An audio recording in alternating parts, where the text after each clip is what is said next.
Hey there. In this one, we are going to be talking about importing. That's internal imports like code that we wrote and external imports as in code that other people wrote. So let's go ahead and take a look at how to do this.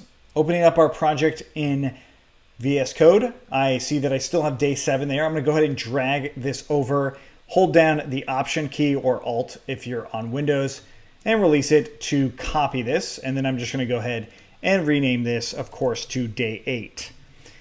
And inside of day 8, of course, I have main.py here. I'm going to get rid of all of the things I don't need. And even down to the base function, I just have these two things here. So I have the template string and then the format message function or method. Functions and methods are often referred to as the same thing. So a function is a method is a function. Just keep it in mind that way.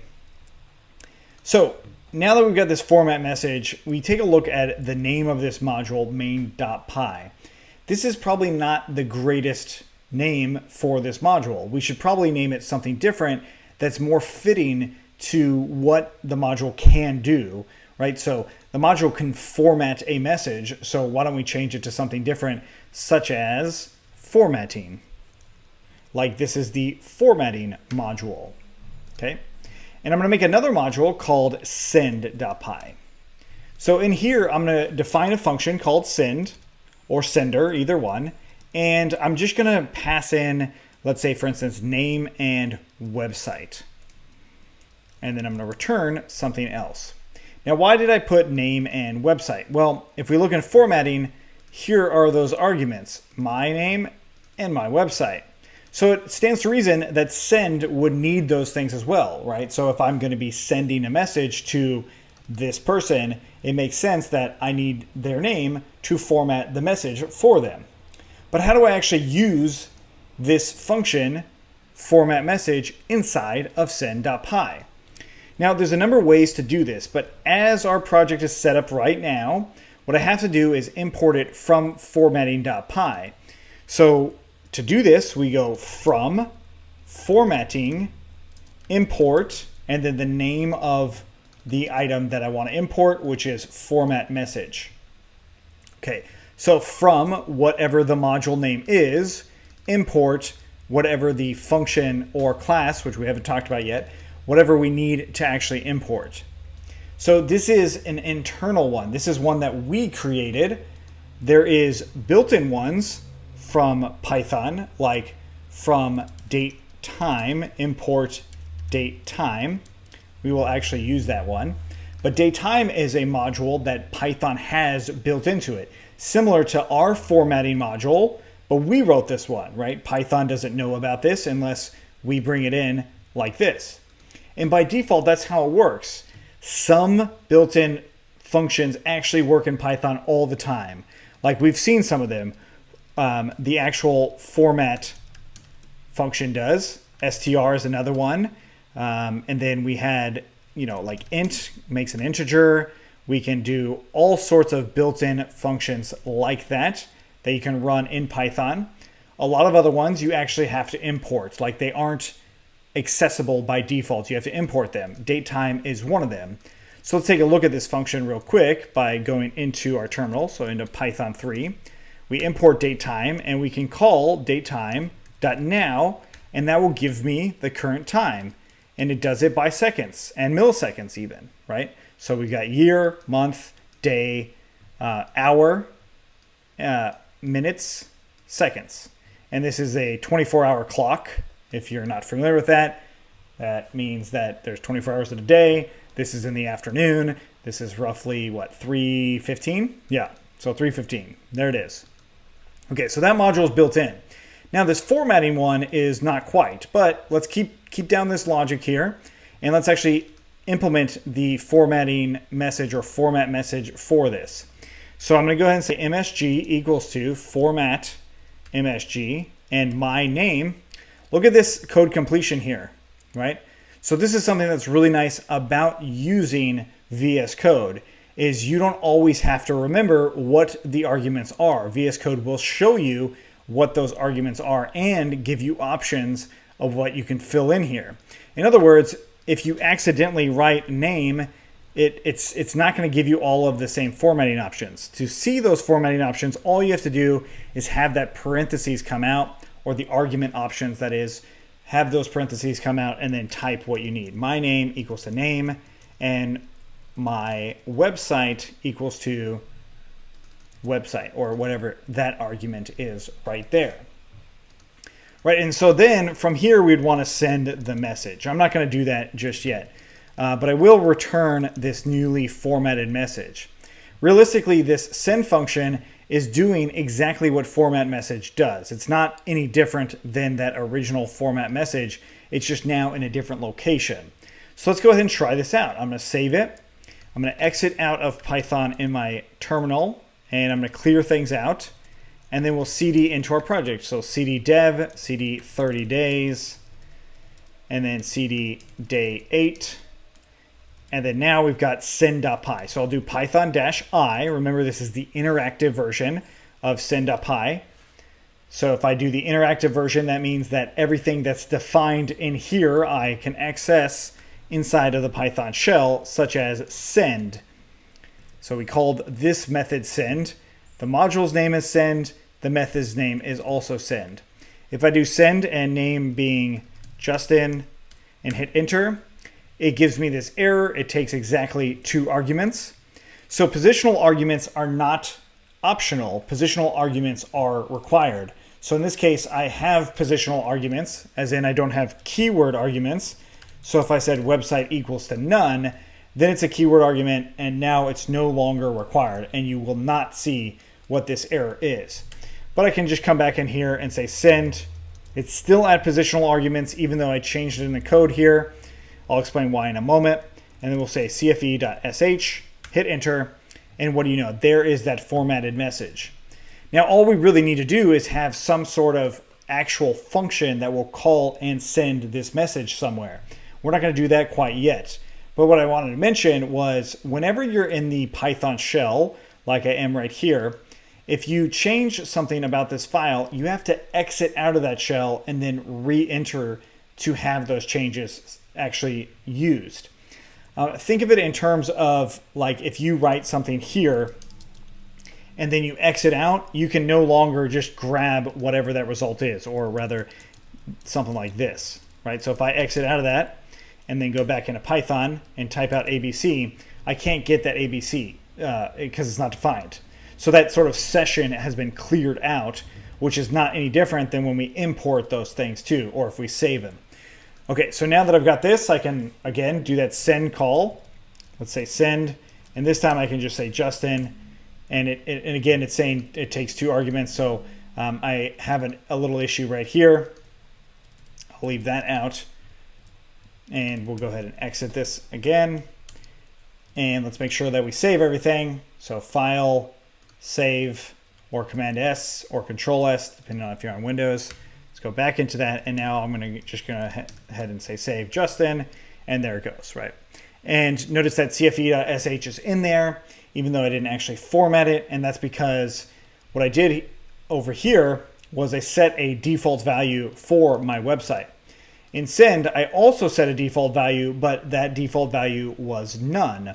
So this gives me the option for a condition like this. So if website is not equal to none, then we are going to pass it in here like this.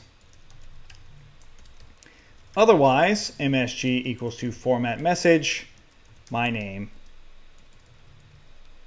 equals to name. And there you go. There's taken into some more things with those conditions if you have some sort of website. All right. So now that we've got that out of the way, we want to see the last part of this is like, how do we actually send this? We're not going to send it just yet, but I will show you how to import third-party packages. Now to do this, we want to go to a website called PyPI. So I'm going to go into Chrome and open up a new tab, and we're going to go into pypi.org. So pypi.org. And in here, there's all kinds of Python packages that you can download locally, install it, and run it. We're going to do all of those things in just a moment. But one of the most popular ones is requests. It's called Python requests. So if you click on it, this is likely the first one. You can see a release history. You can see statistics. So typically speaking, if you want a really good package, the higher number of stars and forks gives you an example of like actually how often it's used, and therefore, you know, if you should even be using it. Like in other words, if you see on here like 10 stars, it's probably not super popular. That doesn't mean that it's not useful, it just means that it's not super popular. And while we look at this, before we go any further, let's actually take a look at the source code here. And I'm just going to show you something. This is GitHub. So GitHub, as we have a lot of our projects on there, so many other people do as well. And this is where you can actually look at their code. Now, I'm just going to show you this example just so you can see it. But notice all these Python modules, right? So cookies, exceptions, help, hooks, models, and so on. You can click on any of these, and you can see the code that they're doing, right? They have imports in here. We haven't talked about just a blanket import statement. We will in a moment. And then there are the from imports as well, and some other things that you might not be familiar with yet, but we'll get there. And then we've got a definition. So we're defining a function here. We've got some if statements going on, but you don't have to know everything else that's going on, but you can now see that, hey, you're hopefully starting to see that, yeah, even real functioning packages that are super, super popular like Python requests, you can kind of start to make sense of what it is that is going on, even if it's still a little complicated. Don't worry, a lot of this stuff will remain complicated for a long time. But now that we've got that out of the way, let's go ahead and install Python requests onto our machine. So back into the terminal, I'm going to go ahead and clear this out, and we're going to do Python 3-m pip install requests. Now, I know that it's pip install requests out of experience, but also on PyPI, you see that it says pip install requests here. I'll explain why I did the module thing here in just a moment, but I'm going to go ahead and hit enter and let that install. Now, in my case, I already have it installed. Yours, you'll probably see a bunch of progress of it actually installing. Now, if you did pip install requests, that will work for some of you, and that will work not for me because of the version of Python it would end up using. So I can also do pip3 install requests, same thing. We're running into another kind of issue that happens. So to make things as simple as possible, just use Python 3-m, or if you're on Windows, you can just do Python-m, and then the module pip install requests, or whatever module that it is that you're trying to work.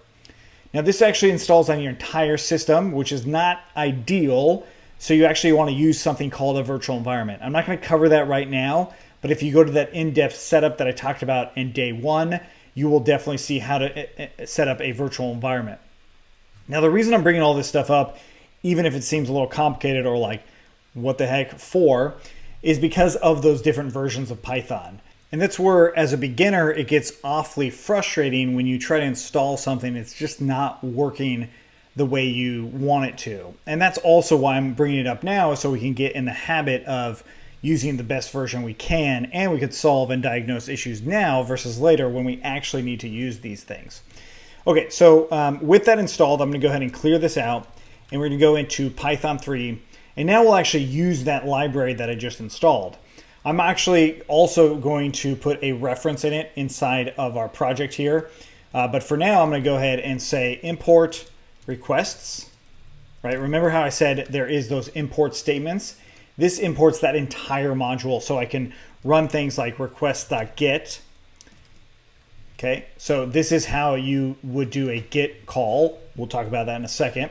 Another way to do it is saying from requests import get, like what we already saw. From the request package, import the function get. So that's definitely another way to do it. But again, I'm going to go ahead and use requests.get, and we're going to use a URL, http://http://ben.org. What this allows us to do is just to do a HTTP request, which means that we're just using kind of like a web browser. Like in a web browser, when you go to a URL, you are grabbing that item, so you are getting that item. Requests allow you to do that as well, which is really useful for API work, like working with an API, which we still have to do, absolutely, and we certainly will. But the idea here is that, hey, this is Python opening up this web page and sending back a response, which is response 200. Okay, so we can go a little bit further than that and say r equals to request.get, and again, that http://http:/bin.org/json, and this still sends back a response, but it sets it equal to this r variable that I used.